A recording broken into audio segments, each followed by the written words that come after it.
할렐루야. 서문교회는 참 특이한 것 같습니다.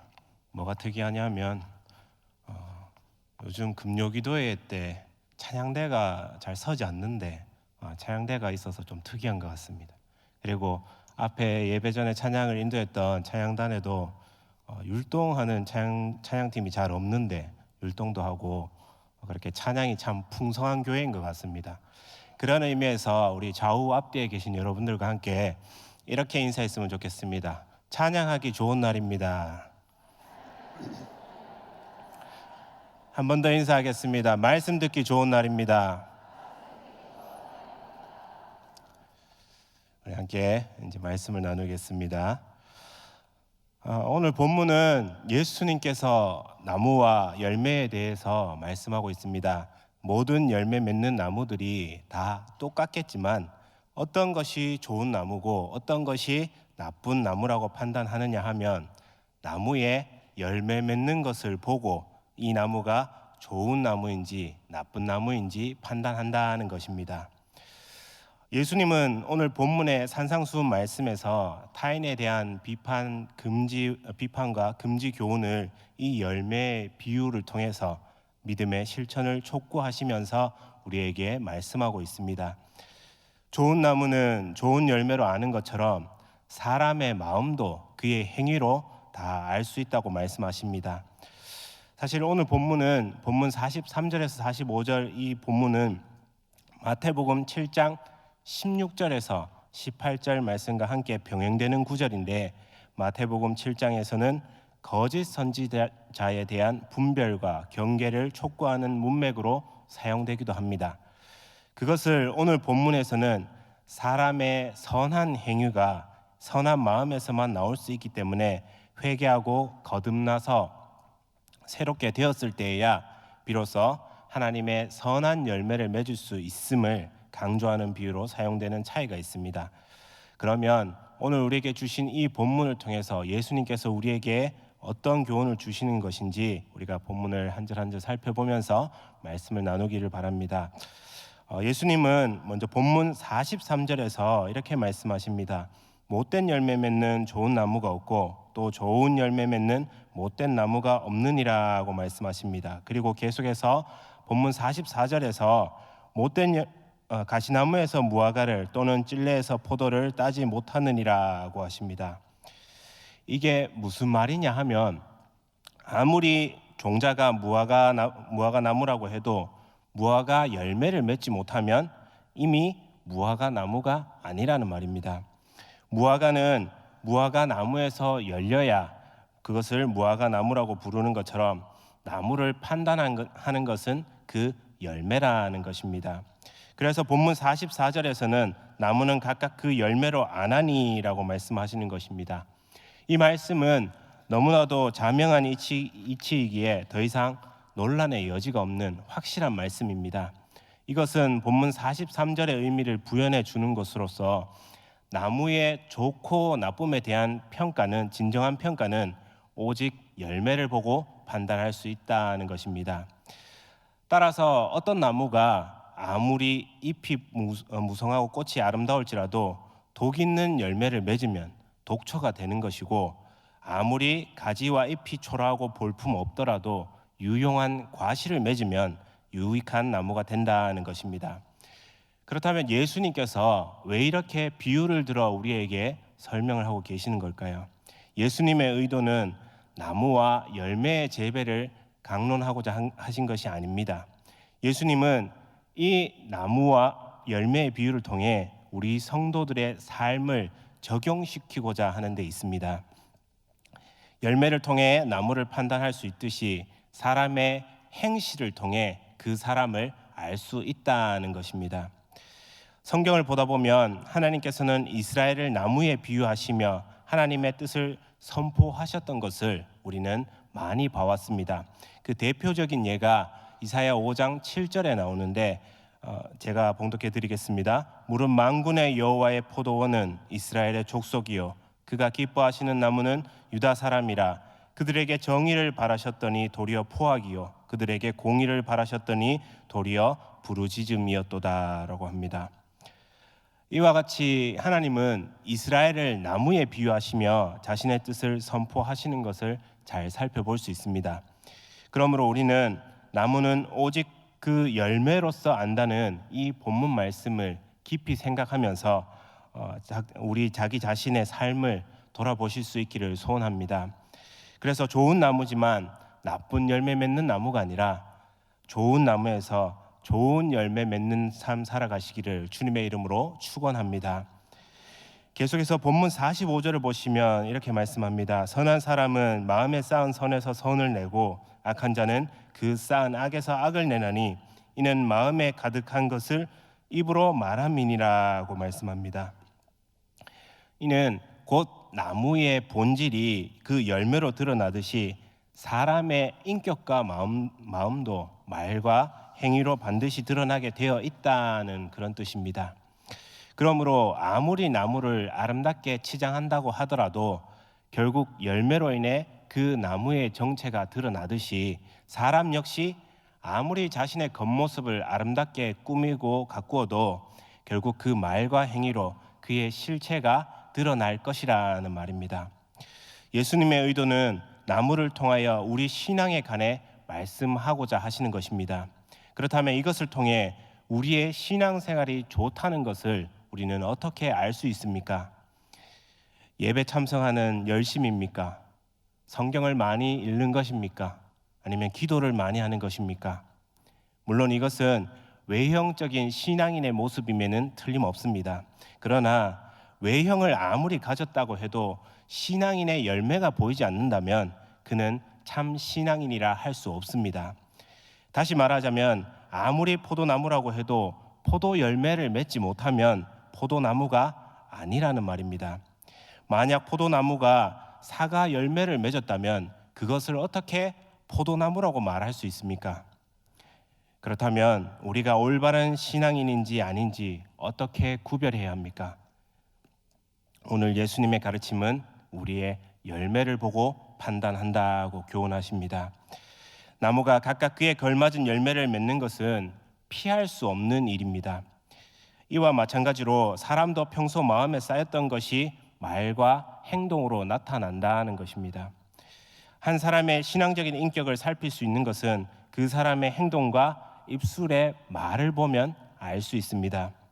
좋은 나무인지 나쁜 나무인지 열매를 보고 판단하듯이 사람 역시 그 사람의 입술의 말을 보면 안다는 것입니다.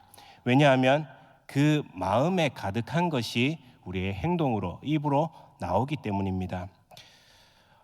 지난번에 사역했던 교회에서 지금은 은퇴하신 담임 목사님께서 늘 하시던 말씀이 있습니다. 사람의 말은 그 마음속에 담고 있는 것을 그대로 내뱉는다고 하셨습니다. 잘 안 넘어가네요. 마음 안에 사랑을 담고 있으면 사랑의 말을 하지만 마음에 가시를 담고 있으면 가시 박힌 말을 한다는 것입니다.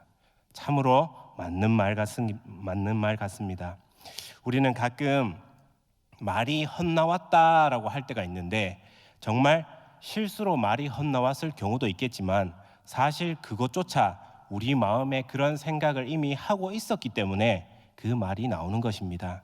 그러니까 선한 사람은 마음에 쌓은 선에서 선을 내고 악한 사람은 마음에 쌓은 악에서 악을 드러내는 것입니다. 그러므로 우리가 예수를 믿는다고 해도 세례를 받았다고 해도 교회에서 어떤 직분을 받았다고 해도 성령의 열매 맺지 못하고 성령의 열매가 없다는 말은 그 사람이 성령의 도우심을 거부하고 있다는 증거가 되는 것입니다. 그래서 로마서 8장 9절 말씀에 보면 이렇게 말씀합니다. 우리 화면에 나오는데 같이 함께 봉독했으면 좋겠습니다. 같이 합니다. 만일 너희 속에 하나님의 영이 거하시면 너희가 육신에 있지 아니하고 영에 있나니 누구든지 그리스도의 영이 없으면 그리스도의 사람이 아니라. 이 말씀은 굉장히 중요한 말씀입니다. 여기에서 말하는 그리스도의 영이란 성령을 말합니다. 아무리 모태 신앙이고 신앙생활을 오래 했다고 해도 아무리 목사나 중직이라고 해도 성령이 없으면 하나님의 사람, 그리스도인이 아니라는 무서운 말입니다. 그래서 오늘 말씀 받은 저와 여러분에게 저는 도전하기를 원합니다. 사랑하는 성도 여러분, 교회는 결코 직분 자랑이나 오래 믿는 것을 자랑하는 곳이 아닙니다. 교회는 오직 그리스도를 자랑하는 곳입니다. 교회는 나무를 말하는 곳이 아니라 열매를 말하는 곳이라는 말입니다. 아무리 잎이 풍성한 좋은 나무라도 열매를 맺지 못하면 좋은 나무가 될 수 없듯이, 아무리 직분을 받았다고 해도, 아무리 신앙의 연수가 깊다고 해도 하나님의 말씀대로 순종하며 살지 않으면 그리스도인이라 할 수 없습니다. 그런 의미에서 여러분은 어떤 나무입니까? 어떤 열매를 맺고 계십니까? 예수님은 오늘 본문에서 좋은 나무, 못된 나무를 비유로 선한 사람, 악한 자로 구분하시는데 여기에 중요한 핵심이 있습니다. 우리가 막연하게 생각하기에는 선한 사람, 악한 자로 구분하는 것 같아도 여기에서 말하는 악한 자란 행실이 좋지 못하다는 정도가 아닙니다. 여기에서 악한 자, 즉 못된 열매 맺는 나무란 그 나무가 이미 성도가 아니라고 비유하는 데에 심각한 문제가 있는 것입니다. 여러분의 입술에 지금 어떤 열매를 맺고 있습니까? 불평이 여러분의 입술의 열매로 특정 지어지고 있지 않으십니까? 계속해서 입만 열면 불평이 터져 나온다는 것은 그 마음속에 불만이 가득하다는 증거입니다. 우리 성도들은 누가 불평하는 것을 들으면 그 말을 듣는 사람에게도 괴로움을 준다는 사실을 잊어서는 안 됩니다. 내 입술에 불평이 터져 나온다는 것은 내 마음속에 그리스도께서 부재 중이라는 신호여, 내 마음속에 분노와 증오가 가득하다는 증거입니다. 다른 사람들을 욕하고 저주할 때에는 분명히 마음속에 화가 끓어오르고 증오가 자리하고 있기 때문에 견딜 수 없어서, 자신도 참을 길이 없어서 남을 욕하고 저주하는 것이란 말입니다. 그래서 세상에 이런 우픈 말이 있습니다. 우프다는 표현을 처음 들으시는 분이 계실지 몰라서 한번 간단하게 설명을 드리면, 웃기다와 슬프다의 요즘 신조어입니다. 합성어입니다. 웃기면서도 슬프다, 그 정도 생각하시면 되겠습니다. 어떤 말이 있는가 하니까 세 사람이 모여있는 곳에서 자리를 비우지 말라는 말이 있습니다. 무슨 뜻인지 아시겠습니까? 왜 그런가 하니까 눈치 빠르신 분들이 계신데요, 셋이 있다가 한 사람이 잠시 자리를 비우면 남은 두 사람이 뭘 합니까? 한 사람의 욕을 하기 시작합니다. 그래서 그런 우프다, 웃기면서도 슬픈 말이 생겼다는 것입니다. 그러나 하나 분명한 것은 그런 일들을 통해 그 사람의 입술의 열매는 볼 수 있다는 사실입니다. 오늘 본문에서 주님은 분명한 원리를 우리에게 제시하고 있습니다. 나무는 각각 그 열매로 아나니 마음에 가득한 것을 입으로 말함이니라라고 분명한 원리를 제시하고 계십니다. 성도 여러분, 더러운 말과 속이는 말이 여러분의 입술에 자리하고 있지는 않으십니까? 그것은 더러운 영과 속이는 영이 여러분의 마음에 자리하고 있다는 증거입니다. 거침없이 남을 비난하고 거침없이 화를 내면 그 심령에 무엇이 자리하고 있음을 짐작하고도 남습니다. 오늘 이 시간 우리 입술의 열매는 무엇인지 우리가 같이 한번 생각해 볼 수 있기를 바랍니다. 내가 신경질이 나고 화가 나서 나도 모르게 튀어나온 나쁜 말 때문에 혼자서 괴로워하고 고민했던 적은 없으십니까? 진심으로 여러분의 삶이 거룩해지기를 소원하고 있다면 고민하고 또 고민해 봐야 됩니다. 자기가 무심코 뱉은 말을 생각하면서 고민하고 고민할 때 우리는 그때에 거룩해질 가능성이 있습니다. 그러나 이런 고민조차 없다면 우리의 삶은 성령의 붙들림을 받지 못할 뿐더러 좋은 열매 또한 맺을 수 없는 것입니다. 저 사람은 입이 거칠지만 그런데 마음은 착할 거야 라고 생각하는 사람은 이 세상 어디에도 눈 씻고 찾아봐도 없을 것입니다. 입이 거칠고 말이 험하면 마음도 거칠고 행동 또한 거친 것은 당연합니다. 그것이 오늘 본문에서 가르치는 주님의 교훈인 것입니다. 입으로 나오는 그것이 그 사람 안에 있는 것을 보여주고 있다는 것입니다. 못된 열매 맺는 좋은 나무가 없고 좋은 열매 맺는 못된 나무가 없다는 것은 이것을 두고 말하는 것입니다. 마음속에 독이 가득하기 때문에 자연스럽게 입으로 독이 흘러내리는 것이고, 마음속에 선이 가득하고 성령이 가득하면 자연스럽게 선한 말과 성령의 열매가 맺어진다는 것입니다. 아무리 자신이 나는 신앙인이라고 말해도 입술의 열매가 지저분하고 독이 가득하면 그 심령에 하나님이 거한다는 것은 외람된 주장입니다. 그리스도의 평강이 우리를 지배하고 있으며 그 입술에는 감사와 찬양이 가득해야 하는 것입니다. 그런 의미에서 우리는 어떤 사람과 만나고 있고 어떤 대화를 하고 있는지 한번 생각해 볼 필요가 있습니다. 형제를 향하여 친절한 말, 덕스러운 말이 나의 입에서, 우리의 입에서 나오고 있습니까? 형제가 힘들어할 때 힘을 얻을 수 있는 말을 나는 사용하고 있습니까? 아니면 저 사람 만나면 맨날 부정적인 말만 하니까 안 만났으면 좋겠다는 사람은 또 없습니까? 그런 사람을 만나고 있다면 가급적이면 피하시는 것이 좋습니다. 부정적인 이야기를 하는 사람은 그 이야기를 들어주는 사람의 마음과 심령에도 부정적인 영향을 주기 때문입니다. 그렇다고 그 사람과의 관계를 무조건 끊어버리고 그 사람을 저주하라는 것은 또 아닙니다. 그런 사람을 내가 변화시키지는 못하지만 내가 그 사람에게서 좋지 않은 영향을 피하고 그 사람을 위해서 용서하고 기도해 주어야 한다는 것입니다. 여러분의 마음이 하나님으로부터 참된 용서의 경험을 받고 하나님의 참된 사랑을 받은 경험이 있다면 용서하고 사랑할 수 있어야 합니다. 그러므로 하나님으로부터 받은 용서의 경험들을 기억하시고 남을 용서하고 남을 위해 기도해주며 사랑할 수 있는 그런 우리 복된 성도님들 되시기를 소원합니다. 진실로 우리의 마음에 감사가 있고 우리 입술에 찬양이 있다면 그는 분명 하나님의 구원의 간격이 있고 하나님의 평강을 누리는 사람이 분명할 것입니다. 구원받은 사람의 마음을 들여다볼 수는 없어도 입술과 열매를 통하여 그 사람을 우리는 알 수 있고 볼 수 있는 것입니다. 기뻐하라고 해서 기뻐할 수 있는 것이 아니듯이 마음속에 우러나는 기쁨이 있어야 기뻐할 수 있는 것입니다.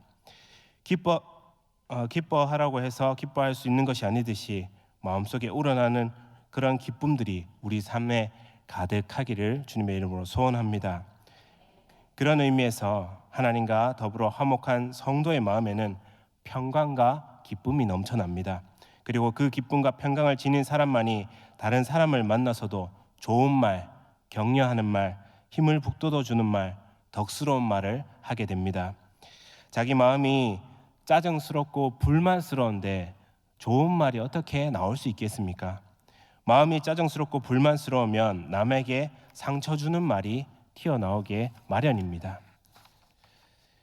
많은 사람들이 오해하고 있는 것이 경건해진다, 거룩해진다는 것을 아주 어렵고 비실제적인 것으로, 비현실적인 것으로 받아들이고 있습니다. 하지만 사실은 마음먹기에 달려 있습니다. 요한일서 5장 3절을 보면 이렇게 말씀합니다. 하나님을 사랑하는 것은 이것이니 우리가 그의 계명들을 지키는 것이라. 그의 계명들은 무거운 것이 아니로다고 합니다. 말씀에 순종하는 생활을 해야겠다고 다짐을 하고 결심을 하지만 처음에는 잘 안 됩니다.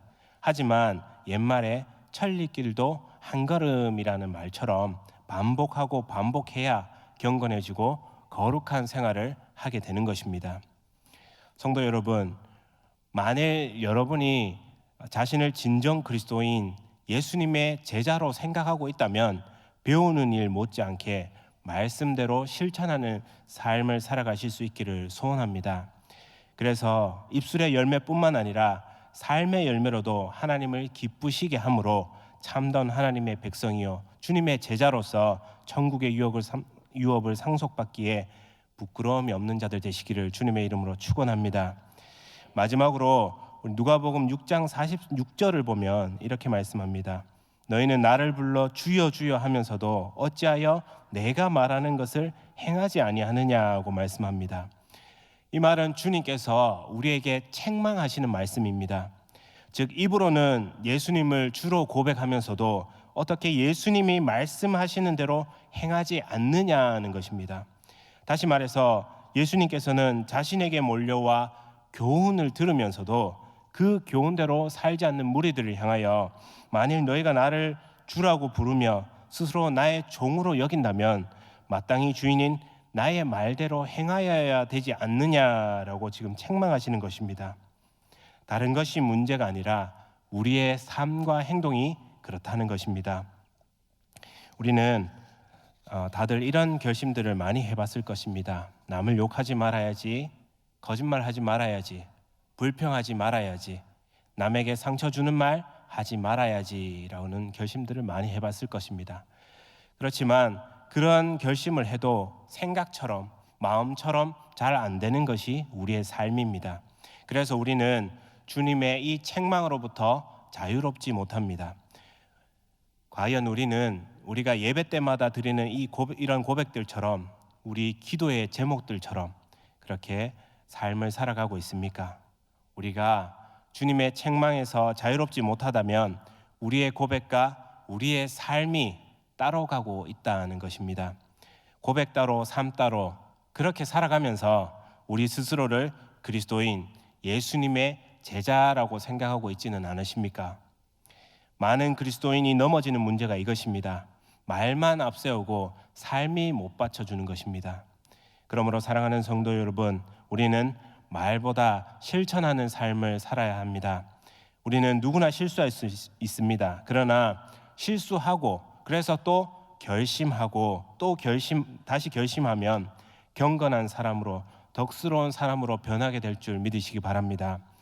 그러므로 비록 내일 또 실수하는 한이 있어도 오늘 믿음으로 살겠다고 결심해야 하고 순종하며 살겠다고 결심하실 수 있기를 바랍니다.